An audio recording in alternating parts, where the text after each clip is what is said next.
జమిలీ ఎన్నికలతో బీజేపీ కుట్ర, ఏచూరి విధానాలతో తిప్పికొడదాం. బిట్టు వ్యాఖ్యలను ప్రధాని ఖండించలేదు. ఇది ఫ్యాసిస్ట్ విధానాన్ని సూచిస్తుంది. ఏచూరి స్మరణ సభలో సీఎం రేవంత్ రెడ్డి జమిలీ ఎన్నికలతో బీజేపీ కుట్ర చేస్తుందని సీఎం రేవంత్ రెడ్డి అన్నారు. జమిలీ ఎన్నికలతో బీజేపీ దేశాన్ని కబలించాలని చూస్తున్నారు. సిపిఎం జాతీయ నాయకుడు సీతారాం ఏచూరి స్మరణ సభను శనివారం రవీంద్ర భారతిలో నిర్వహించారు. ఈ కార్యక్రమానికి సీఎం రేవంత్ రెడ్డి ముఖ్య అతిథిగా హాజరయ్యారు.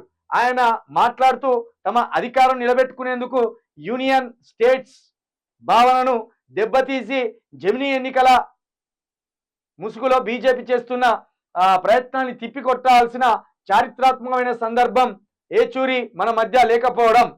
ఏం రాసిండు ఏందో ఏం ఈయన చెప్పినట్టే రాసినట్టున్నాడు, అందుకే గందరగోళంగా ఉన్నది వార్త. ఇప్పుడు ఏంటంటే చాలా అసలు ఈయన ముఖ్యమంత్రి అయితే కానీ ఈ విషయం తెలియలేదు. మన దేశము ఒక జాతితోటో ఒక కులంతోటో ఒక మతంతోటో ఏర్పడ్డది కాదు.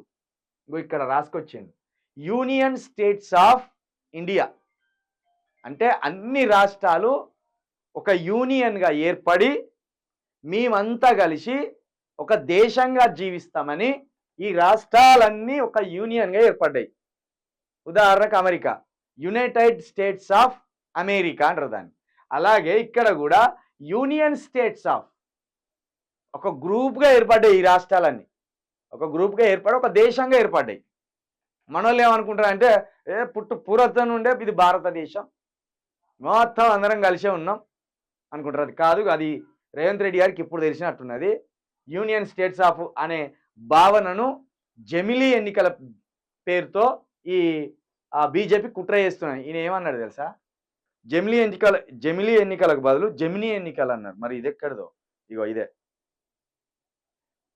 జమినీ ఎన్నికల్ని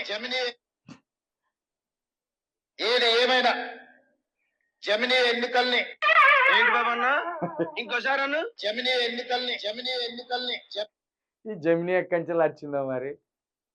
జమినీ ఎక్కడదా, జమిలీ ఎన్నికలు అవి. జమిలీ ఎన్నికలను కాస్త జమినీ ఎన్నికలు చేసిండు. జమినీ షాపత్త 3 రోజెస్ షాపత్త లెక్క జమినీ ఎన్నికలు అట. జమినీ ఎన్నికలు కాదు రేవంత్ రెడ్డి గారు, అవి జమిలీ ఎన్నికలు. రేవంత్ రెడ్డి గారు ఇక ఏ స్టేజ్ ఎక్కి ఏది మాట్లాడాలో కూడా అర్థమైతలేదు.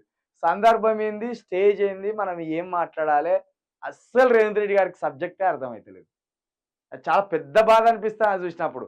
అంటే ఎందుకు బాధ అనిపిస్తుంది అంటే రాష్ట్రానికి మనం ఇట్లా ఒక సబ్జెక్ట్ లేని ముఖ్యమంత్రిని తీసుకొచ్చి కూర్చోబెట్టుకున్నామా అనే ఒక రకమైన ఇబ్బంది అనిపిస్తుంది. నిన్న సీతారాం ఏచూరి గారి స్మరణ సభ.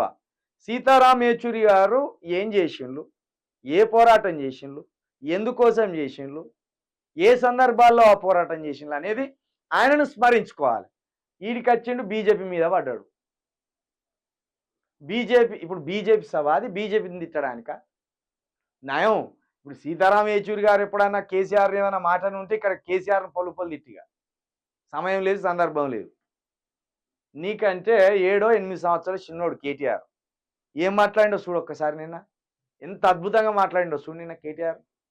ఇక పైగా కేటీఆర్ నిన్న ఇతర లీడర్లతోటి ఎంత చక్కగా అక్కడ కలిసిపోయిందంటే ఒక గది, ఒక పొలిటికల్ మెచ్యూరిటీ అనేది. ఇక నీది ఇన్మెచ్యూరో తెలియదు, కేటీఆర్ అన్నట్టు నీకు తెలియదన్న సంగతి కూడా నీకు తెలుసో లేదో తెలియదు. అట్లా అయిపోయింది నీ పరిస్థితి. ఇక్కడ పేపర్ రాసుకొచ్చింది కానీ జమిలీ ఎన్నికలని నువ్వు ఒకవేళ నీకు పేపర్ ఉండి నీ ఐటీ వాళ్ళే రాసుకొస్తే వాళ్ళు నువ్వేం చెప్పినా గదే జమిలీ ఎన్నికలు అని రాసు. లోకం అంతా వాళ్ళు కదా బీజేపీ వాళ్ళు, వడ్లేవో గోధుమలేవో తెలియకుండా గోధుమలు వేసి బియ్యం అని రాసిండ్రు పోస్టర్లా. నవ్వుకున్నారు లోకం అంతా. బండిసాని చెప్పి పోస్టర్ వేసిండ్రు, వేసి ఏం చేసిండ్రు, బియ్యం అని రాసిండ్రు. ఆడు చూస్తేనేమో గోధుమలు ఉన్నాయి. సేమ్ ఇప్పుడు రేవంత్ రెడ్డి కూడా కథ కూడా గదే. ఏచూరి ఏచూరి సభకు పోయి సంస్కరణ సభకు పోయి ఏం చేసిండు, ఆఖరికి ఈ మాట మాట్లాడుకొచ్చిండు. జమిలీ ఎన్నికలకు బదులు జమినీ